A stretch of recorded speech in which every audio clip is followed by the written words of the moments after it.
नमस्कार दोस्तों। आज हम एक पेपर देख रहे हैं, हिंदी का है, जो कि 2023 में हुआ था सफाई निरीक्षक का। और इस पेपर के साथ आप अपनी तैयारी, जो भी आप तैयारी कर रहे हैं, अगर हिंदी का पेपर आता है या फिर हिंदी के क्वेश्चन आते हैं उसमें, तो आप अपनी तैयारी को चेक कर सकते हैं। तो स्टार्ट करते हैं। निम्नलिखित में से कौन सा शब्द देशज नहीं है? इसमें एक का आंसर है डी, मजहब। निम्नलिखित में से कौन सा शब्द तद्भव नहीं है? 2 का डी, अमूल्य। निम्नांकित शब्दों में कौन सा शब्द तुर्की भाषा का नहीं है? कटोरा। निम्नलिखित में से कौन सा शब्द अरबी भाषा का नहीं है? पिस्तौल। इनमें से कौन सा शब्द पुर्तगाली भाषा से संबंधित नहीं है? संतरा। निम्नलिखित में से कौन सा शब्द देशज नहीं है? कंपन। गंगाजल में कौन सा समास है?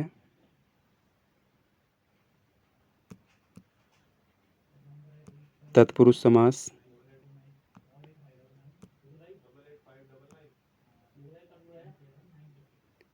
त्रिभुवन समस्त पद में कौन सा समास है? द्विगु। आजन्म में कौन सा समास है? अव्ययीभाव। एक एक शब्द में कौन सी संधि है? वृद्धि संधि। व्यंजन संधि का उदाहरण है? ऋग्वेद। अन्वेषण शब्द में उपसर्ग है? अनु। किस शब्द में अ उपसर्ग है? अथक। उन्नति शब्द में प्रयुक्त शब्द है, उपसर्ग है, सॉरी, उन्नति शब्द में प्रयुक्त उपसर्ग है? उत। मुस्कुराहट शब्द में कौन सा प्रत्यय है? आहट। निम्नलिखित में से किस शब्द में आस प्रत्यय नहीं है? निराश। हलाहल का विलोम शब्द है?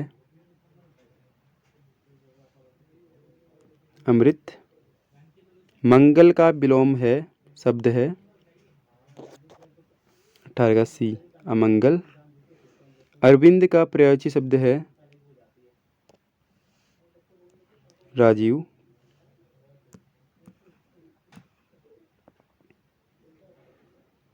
मंथन का पर्यायवाची शब्द है?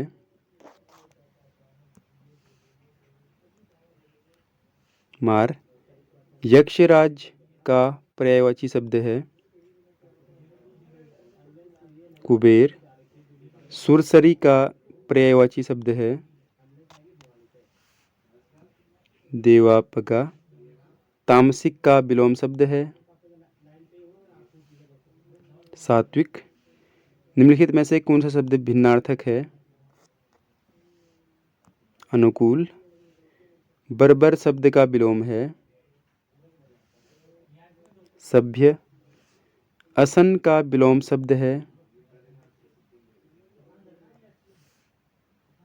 अनशन। निम्नलिखित में से कौन सा शब्द अनेकार्थक है?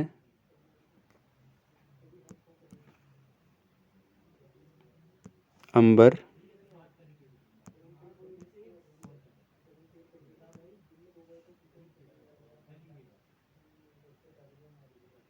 अंश और अंश शब्द युग्म के सही अर्थ का चयन कीजिए।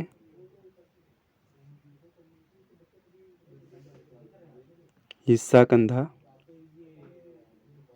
तत्सम तद्भव के गलत शब्द युग्म का चयन कीजिए। आदित्यवार, शनिवार।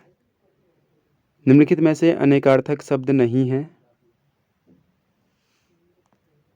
अपरुष। निम्नलिखित में से श्रुति सम भिन्नार्थी शब्द हैं? अनिल, अनल। बिना थके हुए तथा जो कहा नहीं जाए के लिए सही शब्द युग्म है? अथक, अकथ। श्रुतिसम भिन्नार्थक शब्द युग्म नहीं है। अतुल और मतुल। निम्नलिखित में से कौन सा शब्द अनेकार्थक है? पक्ष। निम्नलिखित में संकर शब्द एक का एक अर्थ नहीं है।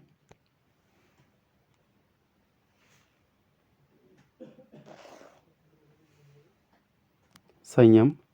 जो मापा न जा सके वाक्यांश के लिए एक शब्द है। अपरिमेय।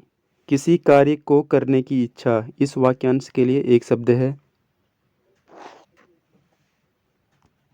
चिकीर्षा।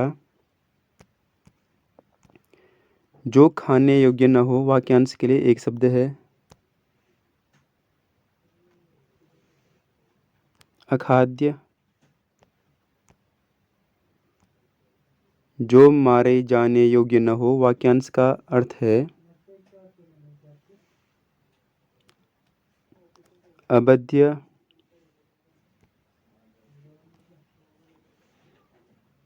प्रमेय का सही अर्थ है जो प्रमाण से सिद्ध हो सके। निम्नलिखित में से शुद्ध वर्तनी के शब्द का चयन कीजिए। साप्ताहिक। निम्नलिखित में से शुद्ध वर्तनी के शब्द का चयन कीजिए। स्वास्थ्य। निम्नलिखित में से शुद्ध वाक्य का चयन कीजिए। वे 3 बहनें हैं। निम्नलिखित में से शुद्ध वाक्य का चयन कीजिए।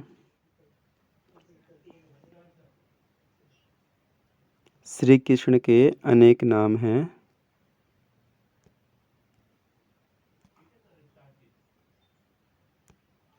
वर्तनी की दृष्टि से शुद्ध शब्द है अकस्मात। वर्तनी की दृष्टि से शुद्ध शब्द है सृष्टि। कौन सा शब्द वर्तनी की दृष्टि से अशुद्ध है?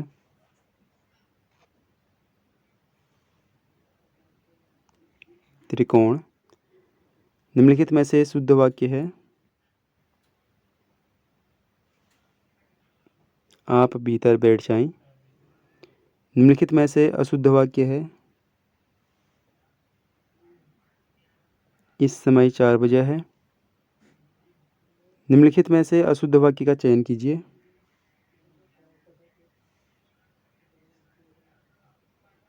कोलंबस ने अमेरिका का आविष्कार किया। निम्नलिखित में से किस लोकोक्ति का अर्थ व्यर्थ आडंबर है? आँख एक नहीं कजरोटा 10-10। निम्नलिखित में से किस मुहावरे का अर्थ है दान कोई करे कुढ़न किसी को हो?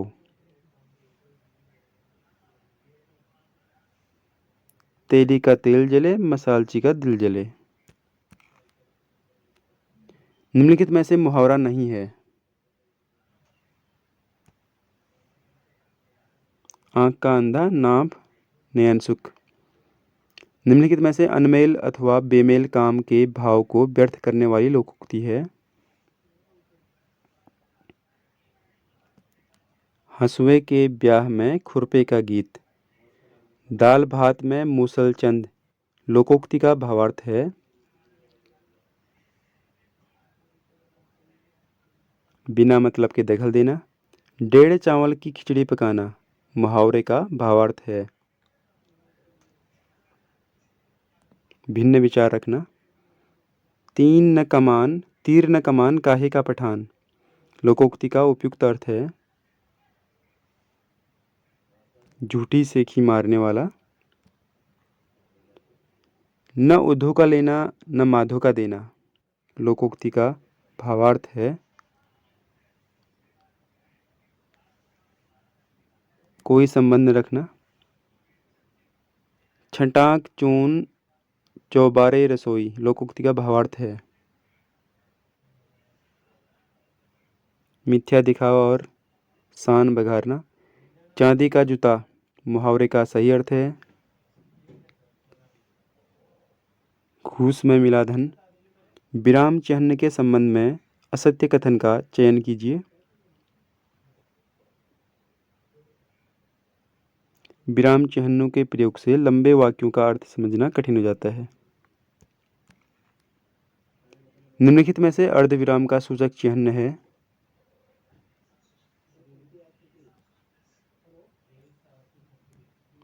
प्रिय महोदय, मैं आपका आभारी हूँ। निम्नलिखित में से अर्धविराम का सूचक चिह्न है 63 का सी। निम्नलिखित में से किस वाक्य में अल्पविराम का सही प्रयोग हुआ है?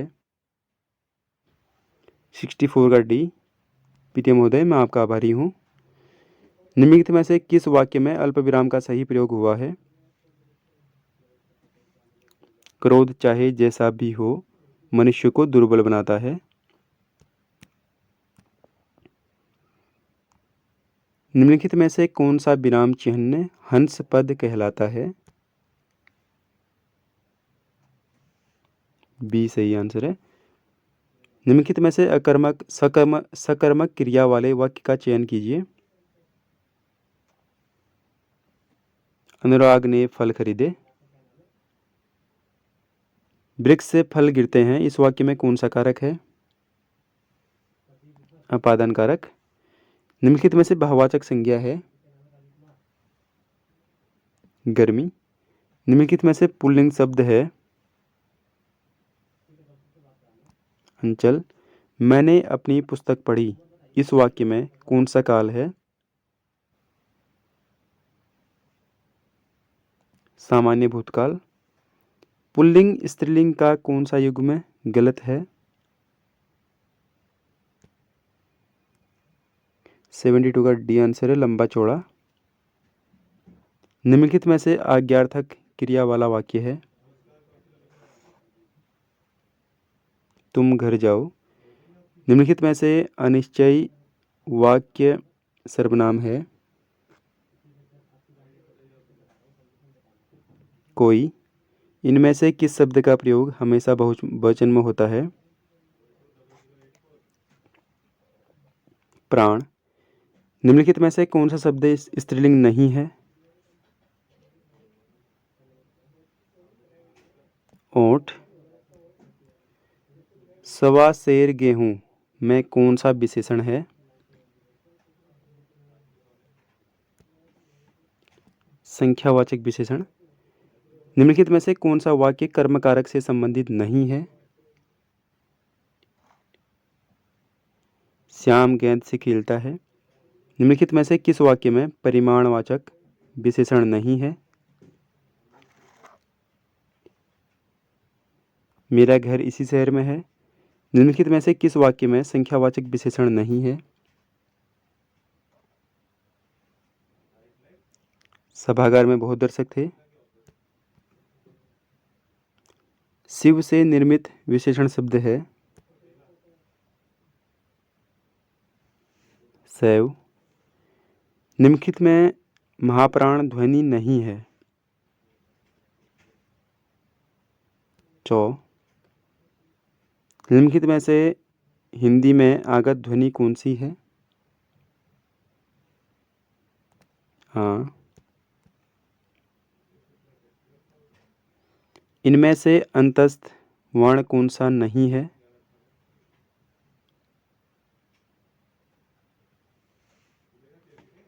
हो। निम्नलिखित में से कौन से ऊष्म व्यंजन हैं? स, स, ह। ऋण वर्ण का री वर्ण का उच्चारण स्थान है। मूर्धा। निम्नलिखित में से उत्क्षिप्त व्यंजन कौन सा है? लो। निम्नलिखित में से कौन सा व्यंजन अघोष नहीं है? झ। निम्नलिखित में से कौन सा वर्ण दंत्योष्ठ है? वो। निम्नलिखित में से अल्प प्राण ध्वनि है। ग। निम्नलिखित में से कौन ओष्ठ ध्वनि नहीं है? झ।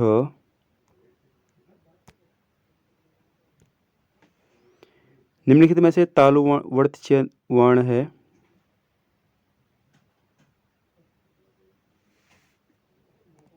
च।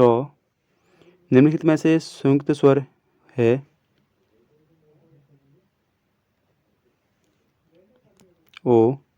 निम्नलिखित में से द्विगुण व्यंजन है? ड़। वर्णमाला का क वर्ग इनमें से किसके अंतर्गत आता है? कंठ्य। निम्नलिखित में से कौन सा संयुक्त व्यंजन नहीं है? छ। यौवन किस प्रकार का शब्द है? तत्सम। पंख इनमें से किस प्रकार का शब्द है? तद्भव। निम्नलिखित में से तद्भव शब्द है? मयंद। निम्नलिखित में से कौन सा शब्द विदेशी भाषा का नहीं है? फुनगी। Thank you friends.